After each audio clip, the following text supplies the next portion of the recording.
Well, hi, Georgi. Hello, everyone. Oh yeah. Let's give it a second um, to give the people opportunity to join in and tune in. Um, Yes, in the please tune in, meantime, hit the like and subscribe and share the videos. yes, you will hear things that you probably won't hear it anywhere else in the English language media environment. So join us, and Indeed. we can just get started now. Hello, everyone. This is I am Iya Meurmishvili, and I'm co-hosting this podcast or video cast here with Georgi, and we've done this. This is our third episode. We really appreciate everybody watching this and tuning in, asking us questions, talking about the podcast. So help us with spreading the word. Again, we do believe that we provide you with some information in the English language that you would not get anywhere else unless you search the web for hours on end. So today our conversation, and by the way, this is our first show this year, and happy new year to everyone. Happy new year, merry Christmas to those who celebrated Christmas just 2 days ago. That's in the Orthodox world. Wishing you all the best in 2025, prosperity, health, all the best things that you would wish for yourself. So Georg, if you want to say happy new Yeah, I year's. just I just want to join you and congratulate everyone with the new year and both Christmases of the Western Christendom and the Eastern Christendom, and wish you all the best. Yes. And with that, let's get right into it. Today's topic is the 42nd day of continuous protest in Georgia and what can happen next. And it's a very difficult situation in Georgia, as you know probably by now. Demonstrations started on November 28th when the Georgian Prime Minister announced that he was or the his government was stopping the EU integration for 4 years until 2028. Spontaneous protests started that same night, and it's still continuing for 42 days. And it's not just in the capital, but it's also some over 40 municipalities across Georgia have done either simultaneous demonstrations or have demonstrated in addition to Tbilisi at different times. So this is pretty unprecedented for Georgia. We don't remember anything like this, even during the Soviet period. So something to take a note, I would say, for our viewers that 42 days in the wintertime is not an easy task for anybody to demonstrate every night. So that's the situation as it relates to the demonstrations in the country, and then we have so many other connected topics with it. Everybody's looking forward to January 20th, Donald Trump's inauguration.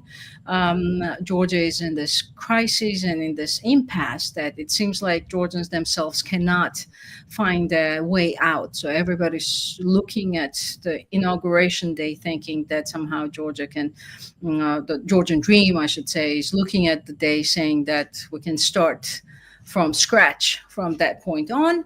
And the opposition is hoping that Donald Trump will continue the policies of the Biden administration and pressure the Georgian Dream government to conduct new elections. So that's, I guess, a very brief overview. Georgi, would you like to add anything to that? And then let's get the conversation started. Well, probably a couple of words regarding the protest, and you summarized it very well, actually. But the reason why it's prolonged and actually unprecedented, as you already mentioned, protests are taking place for 42 days already in Georgia, is because you mentioned what triggered it. You know, the statement of the prime minister on the European integration issues. But I think that the public, general public, and population in general actually start to feel that the government, and not only government, but the whole political spectrum that we have in the country, including opposition parties, are becoming increasingly irrelevant for political processes. And what their demand is basically is supported by the opposition, but they are not in lead, basically. So what we see is a genuine grassroots protest that they are demanding all kinds of freedoms. Basically, they are demanding what we can explain a, a revival of a democratic processes in the country. And with all the sorts of the complexities that we are facing at the moment, this is the most important. They are demanding, first and foremost, the release of the political prisoners. We have a number of them, more than 50 as far as I understand right now. I mean, the people who were actually detained during this peace process, peace protests that we had in the country. And, the second is that the free and fair elections, which is must if we want to have a democracy. So basically, what people are demanding is democracy. So this is a small country, and in the small country, the authoritarian regime cannot survive. Therefore, I think this is the best for our country to listen to our population and people and return to the path towards democracy. That's what I wanted just to add.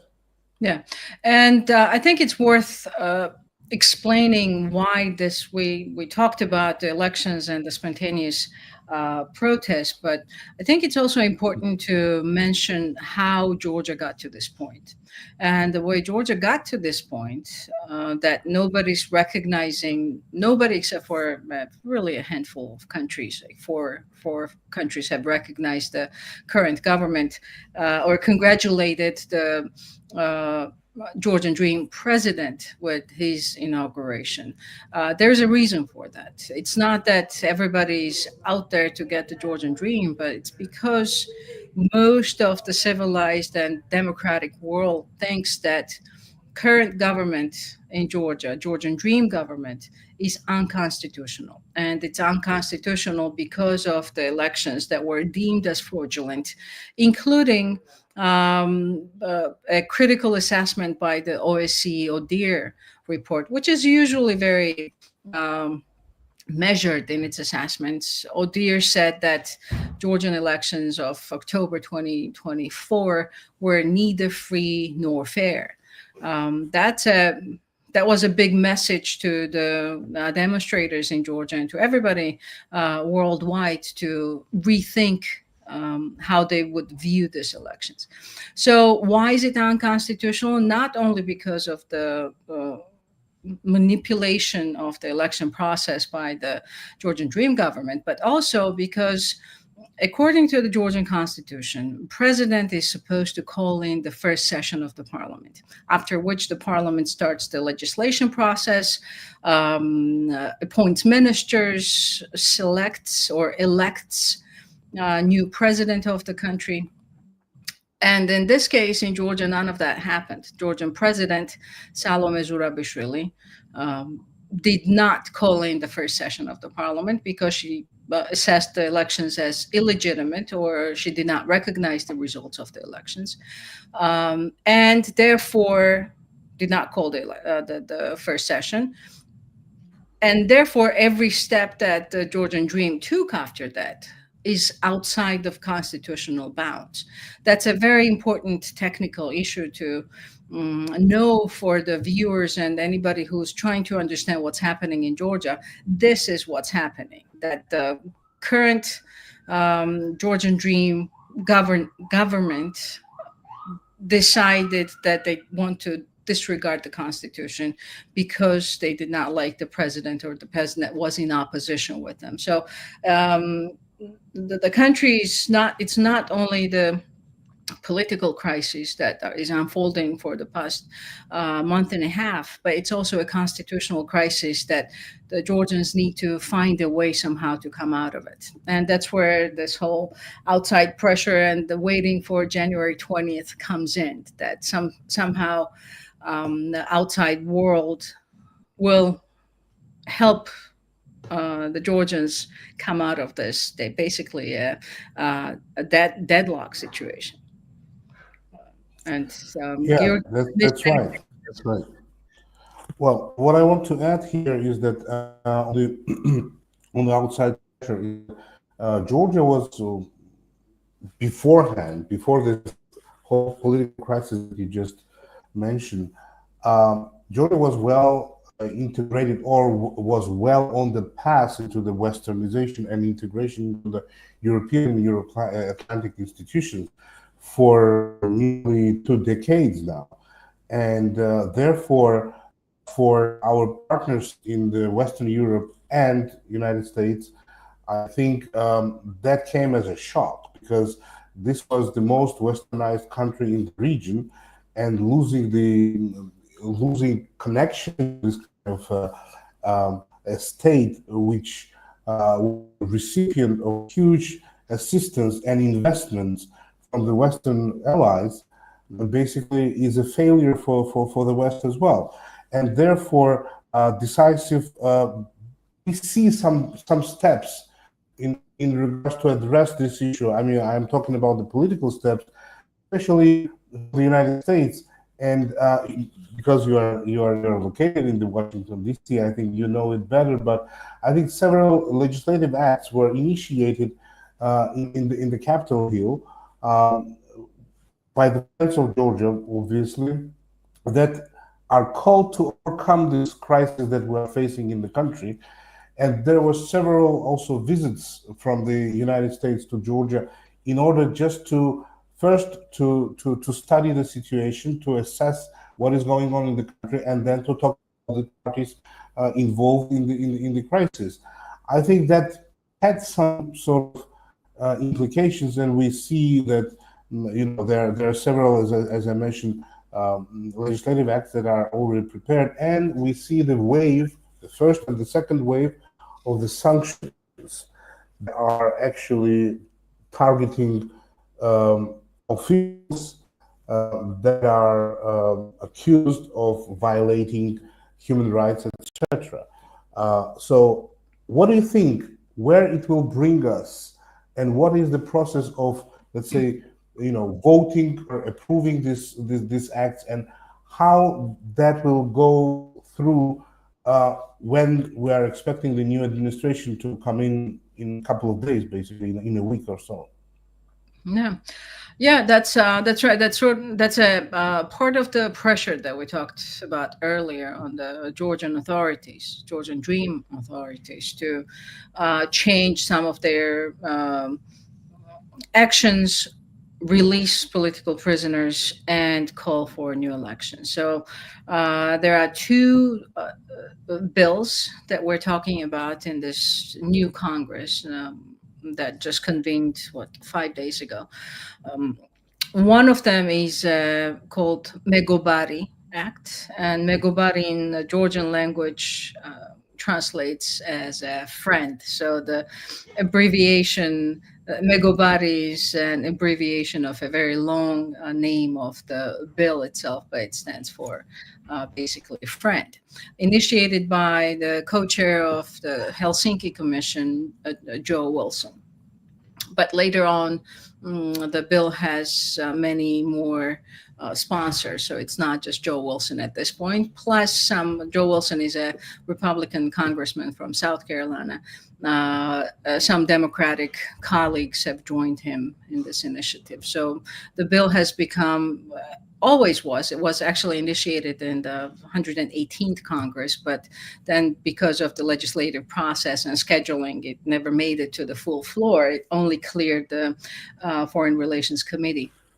So this time around, it had to be reinitiated and registered. So the bill is now registered. It was registered yesterday. Has co-sponsors from both parties. And the expectation is that it will go through, it will get on the schedule to be discussed in the Foreign Relations Committee on the House side. The second one, which we're expecting to be introduced or registered on the Congress side, is called the Non-Recognition Act of Georgia Nightmare. And then Georgia Nightmare, the sponsors of the bill are referring to Georgian Dream, which is the ruling party in Georgia today. And the bill is basically calling, as it is very clear from the title of the bill, it's calling on the U.S. government not to recognize the Georgian Dream government as a legitimate government of the country. And they are talking about that there is a comparison with the Syrian Assad's regime, where the United States had the policy of non-recognition of Assad in Syria as the head of the government. So those are the two legislative initiatives, and we'll see where they go.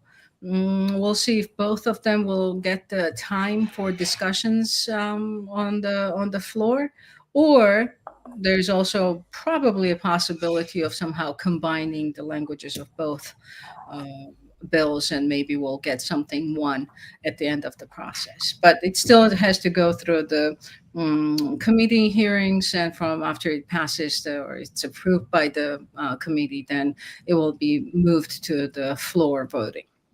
So those are the two bills that we're talking about. Georg, do you want to mention anything about the Georgian People's Act on the Senate side? No, as far as we know, and as far as we spoke about it, there are no news about this act. So I think as a sequence of actions, the Megbari Act will be the first into the action. I mean, put first into the action. Why? Because I think that act, as it was drafted and as I read it, actually includes or incorporates a bunch of sanctions that are envisaged for those who are violating not only human rights but also, the democratic path of the country. But what is also important in that act, and I think that will go as it is written, without any changes or amendments, for that matter. I think the several reports that has to be prepared within 90 days after approval of this legislation by different agencies and departments within the government of the United States, which I'm talking about, the report on the human rights abuses and the situation with the human rights in the country. Secondly, what is important also about the foreign influence in the country. Mainly, we're talking about influence from the Russian Federation and China, which is also very important for the United States, and the influence is here, and also some other reports like revealing corruption schemes in the country, which is basically a very much widespread for the last several years, and we've read a lot about it in international documents and reports already. So combine all this information, which has to be presented by the Department of Treasury, by the State Department, and by some other agencies within the U.S. government. They will draw the picture, which then will allow basically the government and legislature in the United States to make decision on imposing additional sanctions or another wave of the sanctions, just to limit those individuals that are actually seen as an impediment for democratic development of this country. And I would like to add here is that this is exactly the expectation of Georgian people who are protesting now in the streets. So by doing so, United States, I think, will be largely meeting the expectations of people protesting in the streets of Tbilisi for 42 days now.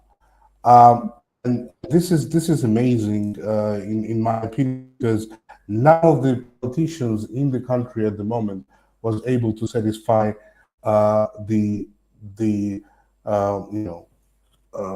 demands of the population of this country, and to the same extent as the United States is able and willing to. Yeah, one thing to mention and add to what you just said is that if the Megobody Act passes, it requires the National Intelligence Director of National Intelligence to report to Congress in an unclassified report. However, also submit the classified report to the appropriate representatives how Russia, China, and Iran are interfering in Georgia. So I think that's also very important to establish this malign activities that America's most powerful and most and the largest adversaries are meddling in Georgia right now. So that's an indication. And in the same context, we need to probably mention that just a couple weeks ago, the U.S. Treasury sanctioned Ivanishvili, who's the founder of the Georgian Dream Party, and he's the currently he's an honorary chairman of the Georgian Dream Party. He has no public role. He's not elected, or he does not have any position outside of this honorary chairmanship. But effectively, he's the guy who's running the government and who's calling all the shots, appointing ministers, appointing prime ministers, and he even appointed the current president. Avelashvili is his last name, who's a But he former. also dismisses them whenever he wants. Right, yes. Hires and fires them as he sees appropriate. And it was very interesting that mm, uh, at the inauguration ceremony at the parliament on December 29th, after the ceremony was conducted and everybody went onto the stage to congratulate the selected, I should say, president with his new position, Gavilashvili told the honorary chairman of the party that he's going to be his personal president now. What that means, we can interpret it in many different ways, but it was very noteworthy, and it made a big scandal in the Georgian media, at least social media. So that's sort of a side note. So the sanctions that were imposed on Ivanishvili were directly connected to Russia, um, Russian security services. And anytime you talk to any of the American sanctions experts, including Dan Fried, for example, who was the sanctions coordinator and the longest serving American diplomat to date, he said that the sanctions were imposed on Ivanishvili because of his connections with the Russian security services and because he's helping the Russian interests to advance in Georgia. So those are two very important topics, I think, that we should not, from the American perspective, we should not forget about that.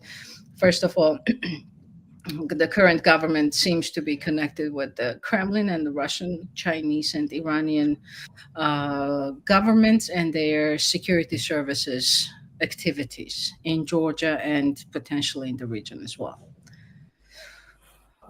Yeah, and interestingly enough, these days, actually 2 days ago, the head of the Hungarian Prime Minister's cabinet was also sanctioned.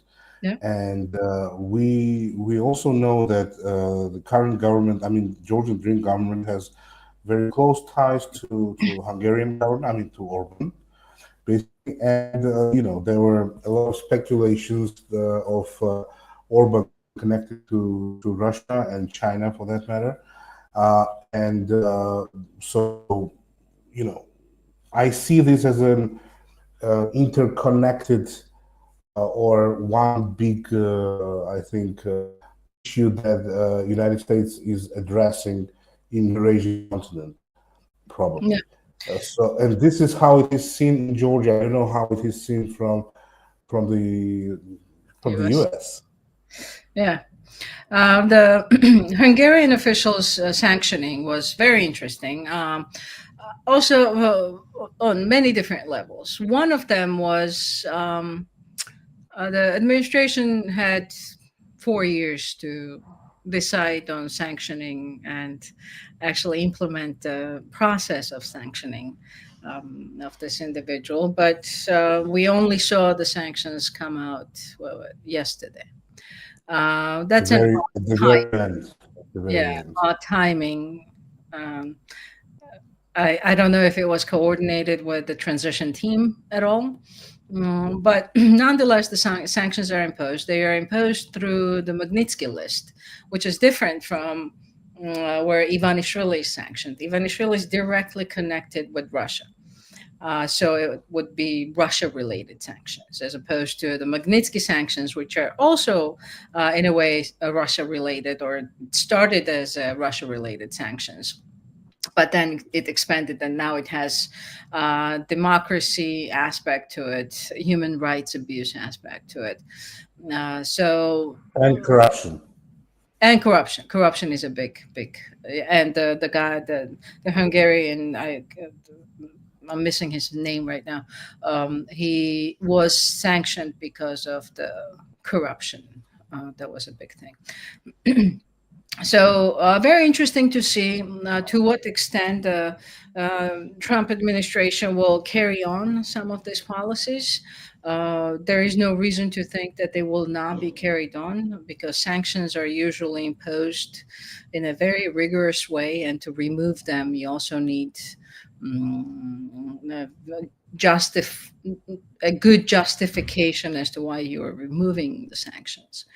And what's important is that Hungary is, or I should say, Prime Minister Orban is close ally of President Trump. So we'll see if that figures into the whole uh, sanctioning or reversal process, if there is such process. We don't know, but we'll see. It would be President Trump will do what President Trump decides to do, so there is no way of knowing which way it can go, either related to the Hungarian sanctions or Georgian sanctions or Georgia policy altogether. So we'll just have to wait and see.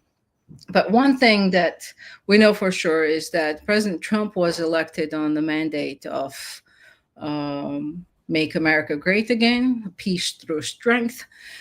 So when a country like Georgia is um, trying to sort of sit on two chairs between China and the US, between Russia and the US, Iran, and so forth. I'm not sure it would fit into President Trump's outlook on America's interests in the region. Georgia was, again, a strategic partner of the United States for 16 years. By the way, tomorrow is going to mark the 16th anniversary from the day strategic partnership was signed between the US and Georgia. But earlier this year or fall, U.S. suspended the strategic Yes. partnership until and unless Georgia gets back to the democratic path. So we'll see if the strategic partnership remains suspended with the new administration, or if the Georgian dream will finally agree to new elections and the relationships will start normalizing with the new government in Georgia, which would be representing the will of the Georgian people. And that's the concern now, that the previous elections or the October elections did not really reflect on the will of the Georgian people because of the different irregularities and manipulation by the government. So that's where we stand. And I think, Georgi, maybe you can take it from this point, talk about Salome's role. And so we mentioned her briefly, how she was the one who did not recognize, who basically did not bless the parliament to be Yes. legitimate. And she started this whole process. And now we're seeing her in a different role and different capacity. So, um, Well, yeah, she's in different capacity, but she's also in a difficult situation because she is considered by many in the country as well as on international arena as a legitimate president, but she is a president without this without stuff, uh, and she just has this title. But she also is in a position to play a huge positive role for the protesters and for the public, because she is there for them, and she still, as far as I understand, maintains her international contacts, and she will be attending the 20th of January inauguration in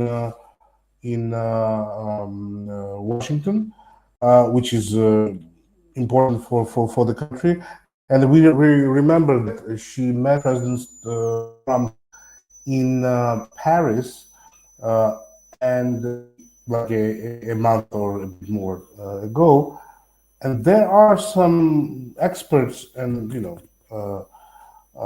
just people who are in this field, in the field of international relations, that are arguing that unprecedented activity of Congressman Wilson basically comes from this short conversation.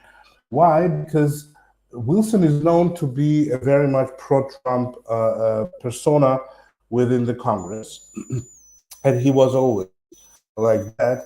And this is a person whom President Trump trusts.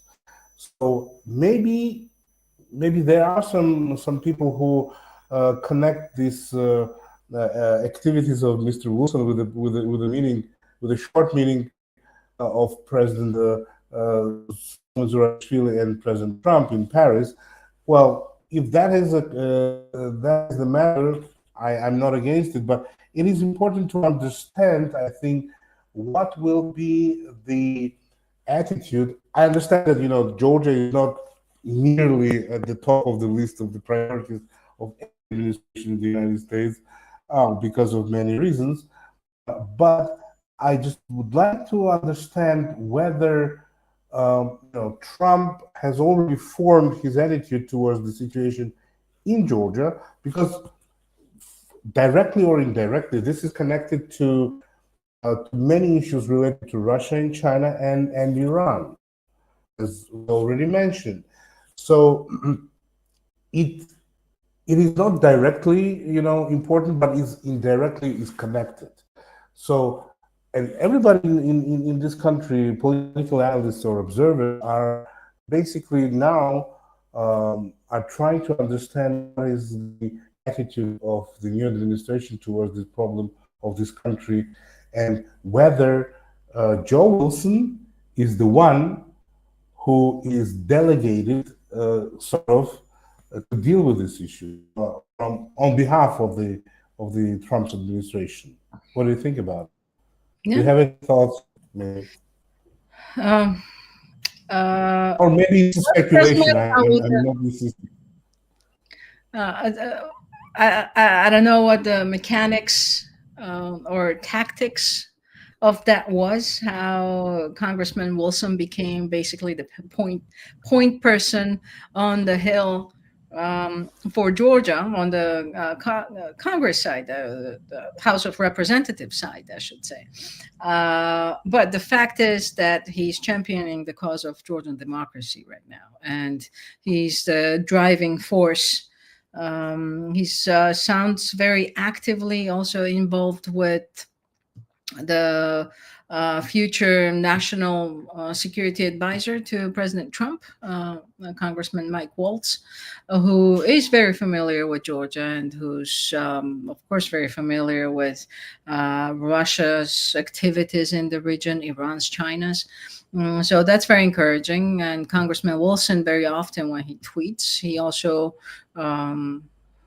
I don't know to what extent this is significant, but he also tags real Donald Trump as well as Mike Waltz and other incoming high officials of the United States. Marco Rubio as well, I think. Rubio as well, yes, which to me indicates that if he did not share the same position with them, he would not just include them in his own tweeting. So, very interesting. I'm very happy to see that Congressman Wilson is so actively involved and engaged in this. I think he's generated enough momentum on the Hill that I don't think it's going to go anywhere until something changes in Georgia, and that change would be again release of the political prisoners and calling for new elections. But new elections need to happen under certain conditions. Of course, we cannot have the repeat of the same electoral system where the Central Election Committee basically works for the government as opposed to administrating the free and fair election process. By the way, one of the mm, uh, observations or one of the complaints of international observers was that despite thousands of complaints and hundreds of complaints and then later tens of complaints that went into different court systems in Georgia, being it on the local level, national level, Supreme Court level, um, none of the complaints from the opposition side were actually considered, and none of them were ruled in favor of the opposition. So that also indicates something, as if the whole process, every election has some sort of irregularities. Of course, elections are not always as uh, calm and as organized as people would like to see. That's why you have courts, that's why you have different types of systems that clarified for the population that according to the law this was right and this was not. So in the Georgian case, can you imagine, none of the cases, except for there was only one case where a local judge ruled that the secrecy of the vote was violated based on the complaint that went into the court.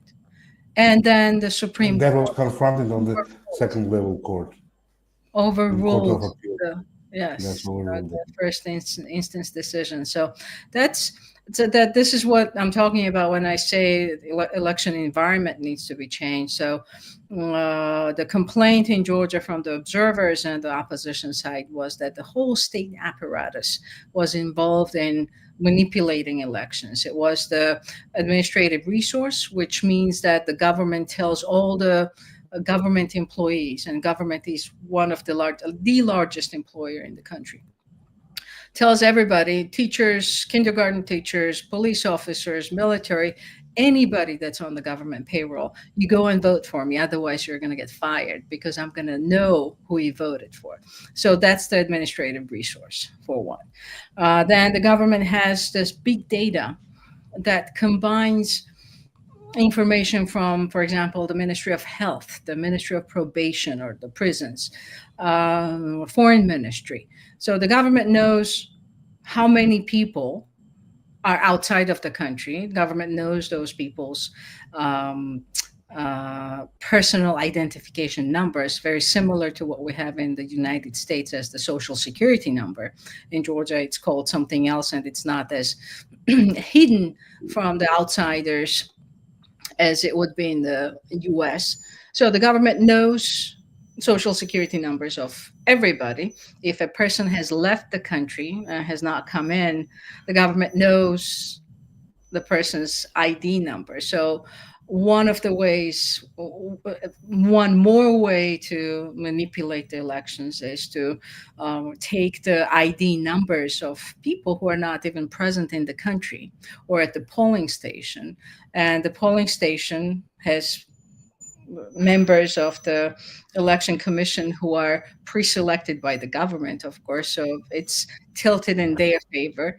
And these poll workers are, instead of just looking at the ID card, verifying that it's you, verifying the first name, last name, address, so forth, they would just take the ID numbers and enter them into the voting machine. So the vote registered, it was clean, but how the vote got to the polling station was a question of manipulation. And we just don't know the extent of these violations because the courts basically declined to consider any of these complaints from the opposition side. So we did not, Georgi, we did not intend to talk about the elections to this granular level, but Yeah.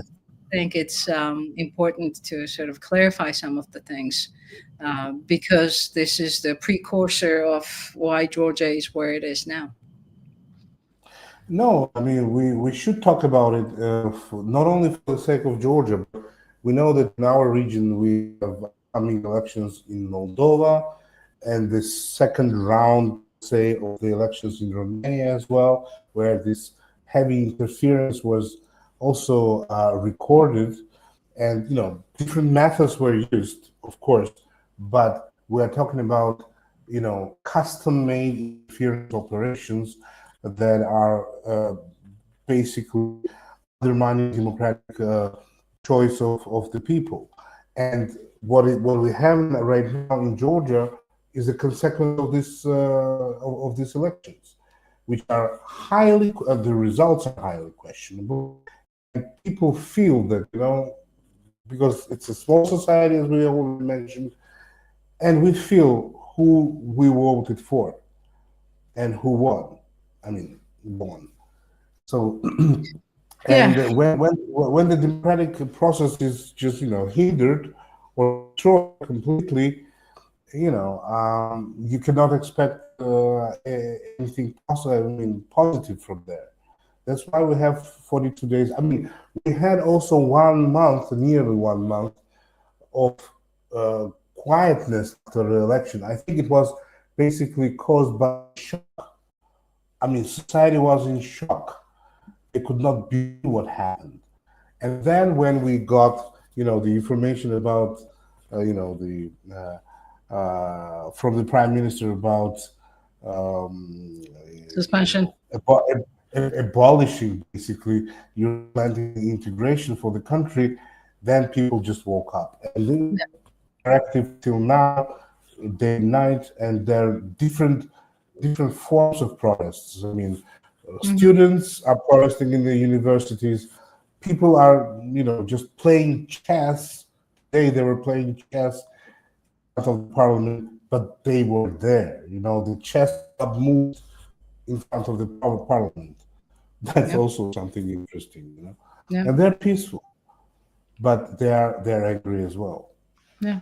They're very angry. Yeah, and just one last point about the elections, and maybe then we should move to one of the questions or final topic of our show: what happens next in the both in Georgia and Georgia-U.S. relations. Um, so the last point about the elections is that the Georgian Dream ran on the promise of with dignity towards Europe, with dignity only towards Europe. And Yeah. a month after winning the elections, even though, again, everything was based on European integration and stability, maintaining peace in the country, um, a month after the victory, they said, well, we did not really mean what we promised in the pre election campaign. We're stopping the EU integration process for 4 years. So I think that also angered people because they just blatantly lied like this, even to their own voters. So let's move to the closing, unless you have something to add to that. Let's move to the closing question that at least try to explore a couple things, what could happen next or what should happen next, what might happen next. So this question can be posed in many different ways depending on your vantage I point. don't know. What do you think? What might happen in the future or in near future from your It's hard. perspective? Hard to know. Hard to know what will happen because, again, President Trump will do what President Trump wants to do and will do what he sees the right thing to be for America's interest.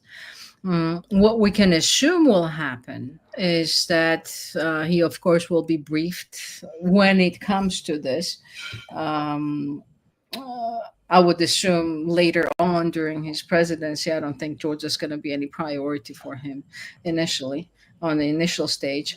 But when it comes to that, to it, he will get a very detailed, very, of course, professional and all-encompassing report about what Georgia is and what America's interests in Georgia are.